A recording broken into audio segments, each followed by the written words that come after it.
Tu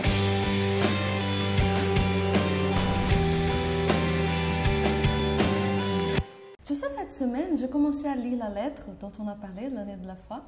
Mais je me suis un peu découragée parce que je vois les saints, je vois tout ça et je vois que je ne suis pas à la même hauteur et je ne sais même pas si je vais y arriver un jour. D'abord, bravo d'avoir pris l'initiative de lire cette belle lettre de notre pape pour cette année de la foi. Et ensuite, il ne faut surtout pas se décourager. Il y a un proverbe africain que j'apprécie qui nous dit « Quand on ne sait pas où on va, il faut qu'on se souvienne d'où on vient ». Et ça, c'est très parlant pour nous, parce que Dieu, il connaît chacun de nous. Donc, Dieu me parle à moi, Dieu parle à mon Église, Dieu a toujours parlé à son Église à travers beaucoup de personnes, et Dieu a toujours parlé dans l'histoire de l'humanité, depuis la création.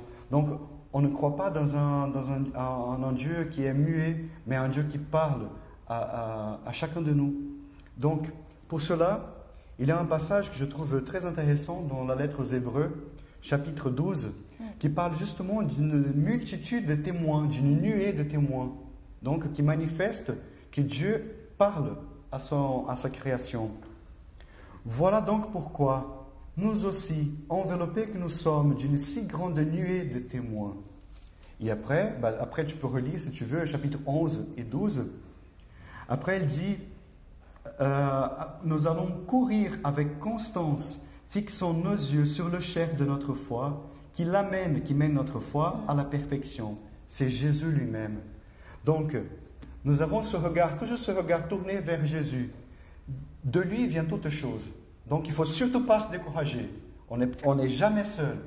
Et avec lui, nous avons des témoins, des personnes qui ont décidé de suivre Dieu et ils se sont laissés conduire par lui sur le chemin.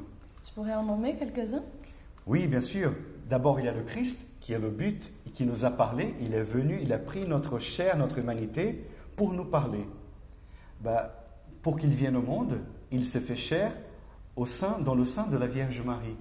La Vierge Marie est pour nous un grand modèle de quelqu'un qui s'est laissé complètement modeler par la main de Dieu et qui en tout a voulu faire la volonté de Dieu.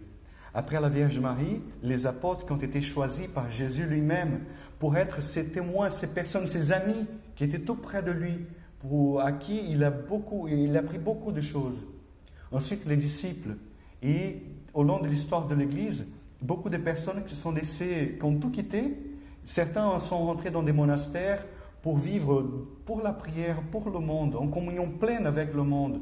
D'autres se sont consacrés au service dans une école, dans un orphelinat, dans des hôpitaux. Et nous sommes arrivés jusqu'à aujourd'hui. Mais ça ne concerne que les gens qui quittent toute leur vie, quittent le monde pour rentrer dans une vie consacrée, c'est ça?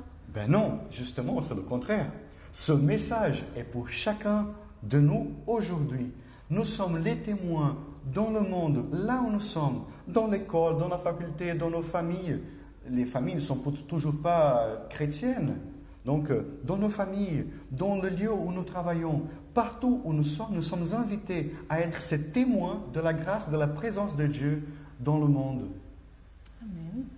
Nous pouvons d'ailleurs, si tu veux bien, un peu prier en Je vous salue Marie. Nous allons prier à Marie pour qu'elle nous aide dans ce cheminement de foi, qu'elle nous aide aussi à être des vrais témoins de foi, de la grâce de Dieu dans le monde. Allez, on prie. Je vous salue Marie, pleine de grâce. Le Seigneur est avec vous. Vous êtes bénie entre toutes les femmes, et Jésus, le fruit de vos entrailles, est béni. Sainte Marie, Mère de Dieu, priez pour nous pauvres pécheurs, maintenant et à l'heure de notre mort. Amen.